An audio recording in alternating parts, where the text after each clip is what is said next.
anterior, el día de hoy vamos a hablar sobre el lenguaje. Siguiente.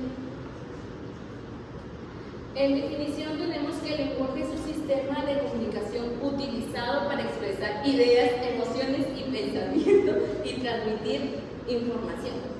Tenemos las perspectivas teóricas, que son la de Jean Piaget, que es la teoría cognitiva, y la de Vygotsky, que es la teoría sociocultural. Según Jean Piaget, el lenguaje refleja el desarrollo cognitivo. ¿Qué nos quiere decir con eso? Jean Piaget creía que el lenguaje no se aprende de forma aislada, sino que evoluciona con el desarrollo del pensamiento. A medida que el niño crece, va desarrollando sus habilidades y su desarrollo del lenguaje se va más completo. Después se construye a través de la interacción y el entorno. ¿Qué nos quiere decir con eso? Que también no se forma el entorno aislado, sino mediante experiencias. En el entorno físico, ya sea jugando, explorando, porque bien se sabe que el niño es un mini científico que va explorando de acuerdo a lo que va conociendo. Y en lo social va a convivir con adultos y niños. Este proceso es de asimilación y adaptación. Un claro ejemplo puede ser cuando el niño confunde, al perro le dice gato, pero ahí es la asimilación porque piensa que son animales peludos y domésticos, mientras que aquí viene la acomodación. El padre le corrige de una forma positiva y le dice del concepto verdadero que es un perro. Después tenemos evolución de egocéntrico y socialización del niño. Aquí nos quiere decir que el niño, desde una etapa pequeña, el niño es egocéntrico con sí mismo. Él no piensa en los demás, sino cuando habla, piensa en sí mismo. Cuando en una edad pequeña no le gusta compartir juguetes. Y después en la socialización, él empieza en su entorno, como ya sea niños, empieza el concepto de cómo aprender a socializarse y no ser egocéntrico. Después tenemos la de Vygotsky. Él en el lenguaje lo divide en dos funciones fundamentales, que son como herramienta cultural o comunicativa. Aquí se utiliza para compartir y desarrollar conjuntamente el conocimiento y la cultura, pretendiendo que el organismo social del humano exista y sí continúe de una forma. Después, una herramienta psicológica. Aquí va desde la infancia para organizar los pensamientos individuales, para razonar, planificar y siguiente. Después tenemos las variables que intervienen en el lenguaje del proceso. Tenemos el contexto social y la relación afectiva. En la relación afectiva, el niño, ya sea con sus cuidadores o padres, necesita una relación positiva para proporcionar confianza y poder expresarse verbalmente con sus cuidadores o personas. Un claro ejemplo puede ser sus risas, ser empático, atención, y estar dispuestos a interactuar verbalmente con el niño para que tenga la confianza. Después tenemos la calidad de interacción verbales. ¿Qué nos quiere decir con esto? Que no solo importa la cantidad de palabras, sino la calidad de interacciones que tenemos con el niño, ya sea, un claro ejemplo es preguntándole pausadamente y a la hora que él nos responda, no evitar su respuesta, sino habilitar la manera que él entienda y que nosotros estamos comprendiendo para responder a sus intentos de comunicación, ya que el niño todavía no sabe bien lo que está diciendo, pero intenta comunicarse con nosotros. Después tenemos expansiones de feedback y correctivos. Aquí el adulto puede repetir o corregir al niño, pero de una manera positiva para que el niño sienta la confianza y del muestre a sí mismo. Un claro ejemplo sería cuando el niño menciona auto grande y aquí es donde viene el padre y le responde, sí, es un auto grande y rojo. Si no, lo corrige, pero de una manera positiva para que el niño no sienta temor después a hablar. Bien, ahora abarcaremos los puntos de los periodos iniciales del desarrollo del lenguaje. Como vemos, los periodos iniciales se dividen en dos: en el periodo prelingüístico, donde es de 0 a 12 meses. Ahí encontraremos el llanto, que es de 0 a 2 meses. Es la primera forma de comunicación en la que a los bebés les va a permitir comunicar sus necesidades o incomodidad.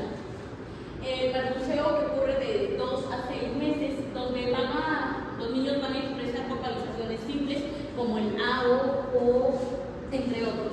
Luego la ecolania, de 6 a 12 meses, donde los bebés combinan sílabas. Aquí ya van a combinar el baba, dada, entre otras. Luego tenemos el periodo lingüístico de 12 a 24 meses. Aquí los niños van a hacer uso de la primera palabra, que ocurre en 12 a 18 meses, como las primeras palabras son mamá, papá, y en algunos casos ocurre que primero mencionan a su hermanito. Y también las frases simples de 18 a 24 meses, que va a ser la combinación de 2 a 3 palabras. En este caso puede ser como quiero leche, lo cual les va a permitir el rápido crecimiento del vocabulario, porque a medida que van avanzando van ampliando su vocabulario. Luego tenemos los periodos avanzados del desarrollo del lenguaje, donde encontraremos frases simples, lenguaje complejo y lenguaje avanzado. En las frases simples de 2 a 3 años encontramos las oraciones básicas con pronombres y verbos, como yo quiero leche, un ejemplo. Esto va a hacer que el niño mejore la comprensión del lenguaje, o sea, ya le va a permitir expresar sus ideas. Luego tenemos el lenguaje complejo, de 3 a 6 años, donde el niño va a usar tiempos verbales más largos, va a utilizar confusiones y dramáticas verbales, donde va a tener la capacidad para contar historias, narrar experiencias, anécdotas o sucesos que le han ocurrido. Luego tenemos el lenguaje avanzado de 6 años en adelante, donde el niño ya va a tener el dominio de la gramática y va a tener oraciones más complejas. En este caso puede ser el desarrollo de habilidades frente a un debate, en la escuela, en la universidad, entre otros. Ahora vamos a ver las dimensiones, donde podemos encontrar la forma, el contenido y el uso. Dentro de la forma vamos a encontrar la fonética, que estudia cómo se producen y perciben los sonidos en el habla, o sea, en la conversación, cuando vamos a interactuar con las demás personas. Por ejemplo, en el caso de la B, con la B y la V. Luego tenemos la fonología, que estudia la organización de estos sonidos en el idioma que vamos a estar interactuando. Por ejemplo, aquí podemos aplicar el uso del acento tónico. Por ejemplo, pájaro y pájaro. Se escucha muy diferente porque aplicamos el acento tónico. Luego tenemos la sintaxis, que es la combinación léxica de las palabras para poder formar oraciones. Por ejemplo, el gato persigue al perro o el perro persigue al gato. Son las mismas palabras, solo que en diferente organización. Luego tenemos el contenido. Dentro del contenido encontramos la semántica. La semántica es aquella que estudia el significado de las palabras. Dentro de la semántica encontramos los campos semánticos. La polisemia, que es la capacidad de una sola palabra para expresar distintos significados. En el caso del banco, de la palabra banco es de una entidad financiera, o también banco puede ser para sentarse. Dentro de la sinomía es la relación de identidad o semejanza de significados entre palabras. Por ejemplo, aquí son dos palabras distintas, pero con significados similares. En el caso de rápido y veloz, ambas palabras son de distinta escritura, pero son similares en el significado. Luego encontramos la homonimia, que son las palabras que se escriben iguales, pero tienen significados distintos. como vino de beber, o sea, del vino la bebida, y vino del verbo venir. Luego encontramos el uso. Dentro del uso encontramos la pragmática, que analiza situaciones en las que se usa el lenguaje para comunicarse. Los requisitos que tenemos aquí es el conocimiento general, o sea, entender la información básica sobre algún tema, o sea, ya tener un conocimiento previo. El conocimiento del contexto se entiende como saber en dónde vamos a desarrollar la conversación, o sea, dónde vamos a hacer el diálogo. Y luego tenemos perspectiva del otro, o sea, tenemos que respetar cada punto que aborda el otro compañero, o sea, respetar las opiniones. Luego tenemos las normas que regulan la conversación. Aquí vamos a respetar los turnos, a respetar también las opiniones. Ahora encontramos las funciones. En las funciones, según Haridari en el 1983, lo divide en la instrumental, la reguladora, la interactiva y la personal. En la instrumental nos va a ayudar a realizar actividades humanas de forma en instrucciones. O sea, la instrumental nos quiere decir que nosotros vamos a dar instrucciones. Luego tenemos la reguladora, que es el lenguaje como elemento de control del comportamiento. En el control del comportamiento es para dar órdenes, o sea, para cuando estamos en un grupo y queremos organizarnos, nosotros vamos a dar órdenes para llevar a cabo esta función de una buena manera. Luego tenemos la interactiva. En la interactiva es convivir y establecer espacios con familiaridad, ya sea con los amigos, con nuestros compañeros de clase. Esta nos va a permitir para socializar y poder interactuar de una manera pacífica. Luego tenemos la personal, que es la concepción del lenguaje como elemento individual. Esta nos va a permitir individual, o sea, expresar nuestras propias emociones. Ahora explicaremos la relación con las dimensiones. La relación con el desarrollo cognitivo, social y afectivo. En la relación con el desarrollo cognitivo tenemos que la organización y la expresión de ideas. Aquí vamos a desarrollar nuestro pensamiento, nos vamos a expresar de manera libre y según Piaget nos dice que el lenguaje refleja el nivel de desarrollo cognitivo, o sea, nuestro nivel de desenvolvimiento. Luego tenemos que aquí vamos a desarrollar la capacidad de la memoria, la atención y el razonamiento. Luego tenemos en el desarrollo social, que es la capacidad para interactuar y construir relaciones. Por ejemplo, pero siempre y cuando tienen que haber normas y valores para poder llevar una socialización de una manera sana, de una manera buena, donde aquí también en la socialización vamos a construir nuestra identidad social, tanto personal y tanto como a nivel del grupo. Luego tenemos en el desarrollo afectivo, es expresar y regular nuestras emociones. O sea, va a haber una vinculación con nosotros donde nosotros vamos a tener que expresar nuestras emociones. Asimismo, también es el refuerzo de nuestra autoestima. Y por último tenemos la regulación emocional. Ahora hablaremos sobre los trastornos que influyen en el desarrollo del lenguaje. Tenemos los trastornos primarios y los trastornos secundarios.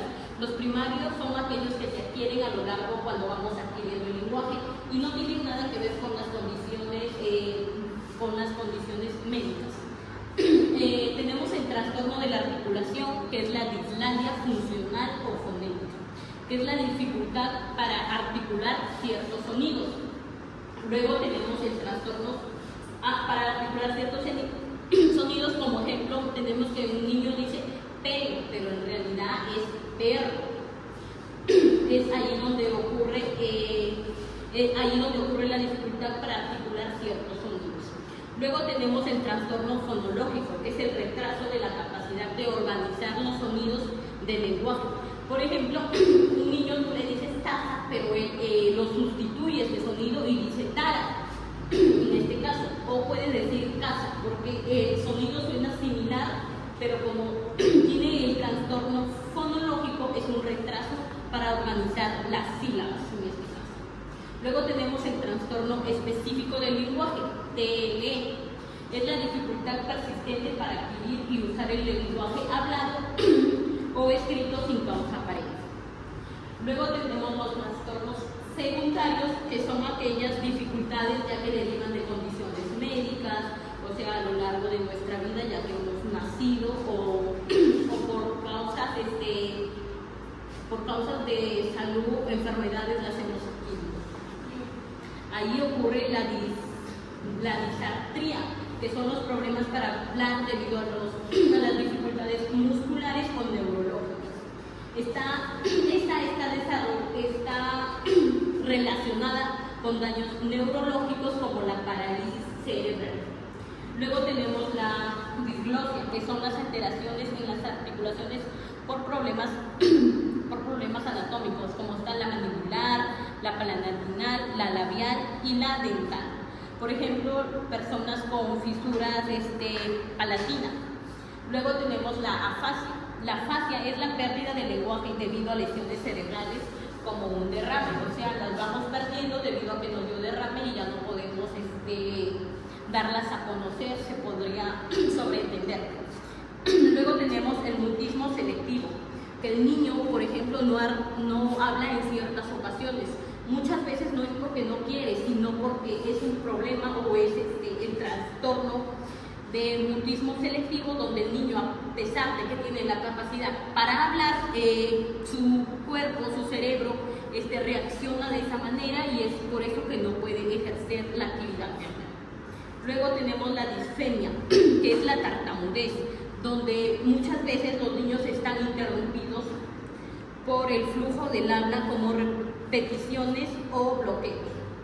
Luego tenemos la disfonia, que es la alteración a la calidad o tono de voz con problemas de las cuerdas vocales. Esto requiere de que a veces no pueden elevar la voz debido a las cuerdas vocales.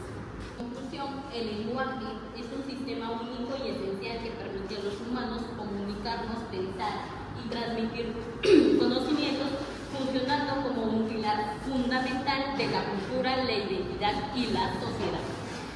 Su adquisición va a depender de factores como el entorno, la estimulación, involucrando así las dimensiones cognitivas, sociales y emocionales y también efectivas.